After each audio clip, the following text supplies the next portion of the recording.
Okay. All right. I think I'm going to be ready today. I'm excited. All right. Boys they woke up super early this morning. Look at that great, beautiful family on my computer bag. I am ready to roll. Okay. Hey, we're not going to be late this morning. We did it. All right. Let's go check on the boys and see how they're doing. All right. Okay. Are we ready? No. Why aren't we ready? Your hair's not done? You're watching TV? Have y'all even brushed your teeth? Yes. Let me check. Okay, breathe. Okay, close enough. That's okay. And then what's this? Did you break that? How did you break that? We don't even use the fireplace. Guys, I'm so late this morning. Why is the dog still out? He said ow. Oh, man, Okay, I'll call my principal and tell him I'm gonna be late again.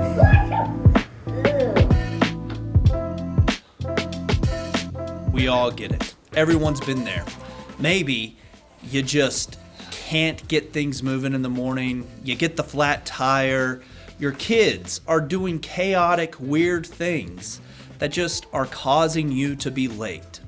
Maybe you woke up with a horrible fever in the middle of the night and you know what? It's not going to happen today. You are going to be unprepared.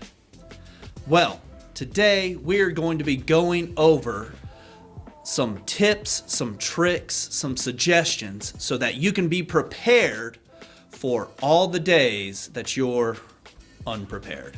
Let's get into it. My first tip is to be over-prepared for those days. You know what? Like getting sick, kids getting sick, just the random weird things that might happen. You need to be prepared for those days. So over the years and through help from other teachers, I have created a substitute binder. In this binder, I have several things that a substitute may need during the course of a day, especially if they get called in last minute to cover my classes. In this, I have my classroom schedule. I have when my conference period is, and I also have a table of contents where it goes over every specific thing. I have a brief introduction. I have daily procedures that happen every single day, no matter what. I have some classroom management tips and some classroom management suggestions. I have my class schedule, but I also have the entire school schedule, including our alternate days that a substitute may need to know. Oh, it's Friday. Oh, we're running a pep rally schedule for that day. They'll have all of that information right there. I also put my rosters and my seating charts. I have a school map, and I also include some emergency procedures, things like a fire drill, tornado drill, lockdown drill. All of that information is in this booklet. And then finally, I have an emergency lesson plan just in case I forgot to put and type certain notes. In my emergency lesson plan, I've included just a list for the substitute to tell the students in case my substitute notes didn't get printed or I didn't have time to set the substitute notes. Things that include telling the students to go in and check Google Classroom for directions directly from me. And if there are no message in the Google Classroom and I was really ripped out of my classroom and was not able to get there, I have also printed off just a generic crossword puzzle that goes with the subject I teach. This is a digital footprint crossword puzzle. I do not use this unless I have an emergency situation where students need some sort of busy work to get them to work. And then, if worse comes to worse, I've left my cell phone number within this substitute binder so that the substitute can call me and be like, hey, we don't have any lessons. what can you do real quick? And then usually the way technology works, I can usually update something using my phone, especially since I teach computers and all of our students have Chromebooks. I will be able to find something for them to do that goes with the actual topic. But this is a great 15 to 20 minute time filler just for your substitute. So for all of you new teachers out there that don't have something like this, I'm putting a link to my Teacher Pay Teachers. This is a free resource on my Teacher Pay Teachers. I'm going to include my substitute template. You are free to change all the images, all the text. I'm also going to give you my crossword puzzle that I created that I put in here. All right, okay. Next tip and trick. Make friends that can help you out. All right, hopefully you aren't the only person that teaches the subject at your school. If you are just not ready to roll, hopefully you can turn to a buddy or a friend and get some advice on, hey, I've got to do this, I'm unprepared. Do you happen to have an extra worksheet that I could use to kind of get me prepared for the next day? Now, all of this has a bit of a caveat. You are trying to be prepared for when you are unprepared. If you roll in like 5 minutes before class starts, that's still not going to get you to the point where you are ready to teach. Make plans before. Have an emergency plan in case things go haywire. The important thing here is to be part of that building of community amongst your teachers. Remember, we are not alone, even though teaching in the public schools feels like it just a little bit of the time. The next tip that I have is to utilize the technology that is available to almost every single teacher, especially teachers in this modern era. Almost all of us have access to the internet, and there are a few awesome technology and internet tricks that we can utilize in order to help us be prepared for those moments when we might be a little unprepared. Our first tool that we can utilize is just the awesome tools that we have on the internet. A big hot button issue inside of our profession is the use of AI. There's a lot of negative feelings about using AI. However, AI does have a good function. And if we can model that good function inside of how we use it in every single day life and actually practice it and actually dig in, we may be able to show our students some best practices on using it. So come on with me. I have the screen right here, what I'm looking at. And I want to talk about how I use things like AI to help me create lessons whenever I feel like I'm a little unprepared for the lesson. So the example that I wanted to show here is my computer maintenance lab that I came up with a few days ago.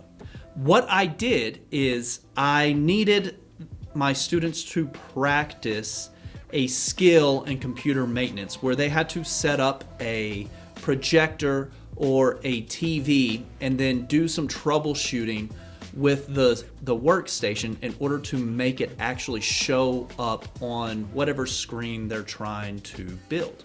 So I needed some help thinking of some ideas or some troubleshooting methods in order for them to practice. So I typed in my prompt. I am having my computer maintenance students do a lab where they are having to plug a computer into a projector. What are some problems or possible problems I could create for students to simulate fixing?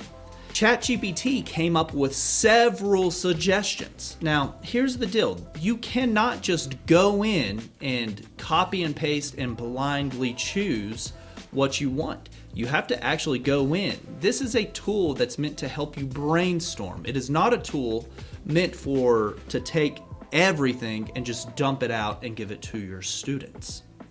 The possible issues that came up with try to fix were loose or disconnected cables. This is a common problem that IT professionals have to deal with all the time. And I decided to focus mainly on that, and then also on software issues having the incorrect display mode. What was great about this is that I was able to come up with 2 levels of troubleshooting methods for the students to go through. First of all, they had to try to fix a connection issue with actual cables, and then they had to go into the system display settings in order to extend their monitor screen. So it was a great tool. I really highly recommend using ChatGPT to help you brainstorm scenarios whenever you're unprepared, to help you prepare for your lesson. Another example is that I needed an extra step for my digital media class to help them plan out a video I am requiring them to shoot. I've had problems in the past explaining what the project is and then them not being able to execute in the time frame that I've given them. And I only give them 2 days to film this particular project. What I did is I asked ChatGPT that I just needed help creating a planning worksheet for my video production class. Their task is to create a video that they are not allowed to edit, which is a constraint that I place on them so that they have to think about their camera shots and they can't go back in post-production and try to fix it. So the big requirement is having at least 7 different camera shots or camera angles that they have to use. So I asked ChatGPT to help me generate a worksheet, and this is what it came up with. I had a few problems with what they had. Some of it had to be with, even though I said that the requirement was to have 7 camera shots, at least 7 camera shots, it only gave spots for them to put in 7 camera shots. So my response was to put this into a Google Doc and then go in and edit it. Again, something that used to take me actually crafting out some sort of worksheet like this would take me a couple of hours to do. I was able to finish within a conference period, just a few minutes. My next tool that I want to talk about is utilizing an AI feature that I learned about at the technology conference I get to go to every few years. In this technology conference, we learned about an AI tool that's specific to schools. This is called magicschools.ai. Now, I really enjoy this because sometimes I need something to be specific to schools, and all of their language models are geared towards schools. Sometimes I need those quick 5-question quizzes, and this allows me to do that very quickly. So, for example, if I just wanted 5 questions over a specific topic, I type in my prompt, I set my grade level to what it needs to be, and then I pick my number of questions.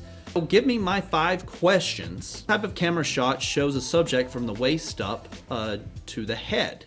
So I know that this is the medium shot, so I'm going to go check the key. A. That is correct. Now, with all of these AI features, you need to remember that you can't just copy and paste blindly and expect it all to work all the time. You really need to go in, do the work. Doing a full test like this is not recommended. However, doing a quick 5-question bell ringer, this is something that you could type up quickly, and then if you're using the paid version, export to Google Forms, it will create the quiz for you and then make it so that it can be graded automatically.